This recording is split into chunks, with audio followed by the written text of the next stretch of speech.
আসসালামু আলাইকুম ভিউয়ার্স, এর মধ্যে একটি ক্রয় ব্যাগ ক্রয় করলাম আরকেএস ব্যাগটা। বড় ভাইয়ের কাছে বড় ভাইয়ের পরিচয় জানি। আসসালামু আলাইকুম। ওয়ালাইকুম সালাম। তার নাম কি? লিমন। লিমন। তার বাসা কোথায়? রসুলপুর। কোন জায়গায়? রসুলপুর। রসুলপুর। আপনি তো আমাদের কাছ থেকে ব্যাগটা বিক্রি করছেন না? জি। কত টাকায় বিক্রি করছেন বলার দরকার নাই। সবচেয়ে সমস্যা জায়গা কি বুঝতে পাইছেন? ইয়েস, বুঝতে পারছি। হ্যাঁ, সমস্যা জায়গা বুঝতে পাইছে। তো এই ব্যাগটা যদি অন্য অন্য অন্য জন এসে যদি দাবি করে যে ব্যাগটা আমার বা এই সে, তাহলে এই দায়ভার নিবে কি আপনি? আমি। ও আচ্ছা, ঠিক আছে।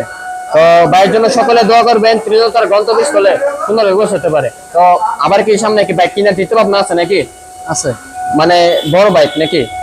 ও তো বড় ভাই যেন আবার সামনে ভালো বাইক কিনতে পারে, আমাদের এখান থেকে কিনুক বা অন্য ওখান থেকে কিনুক, কিনতে পারে সেই দোয়া করি ইনশাল্লাহ মন থেকে। হ্যাঁ, তো ভাইয়ের জন্য শুভকামনা ও ভালোবাসা রইলো। আর আমাদের জন্য দোয়া করবেন, আমরা যেন ভালো ভালো বাইক বিক্রি করতে পারি। আর আমাদের লোকেশন তো সবাই জানেন, লোকেশন হচ্ছে নরসিংদী জেলা, মাধবদী বাস স্ট্যান্ড।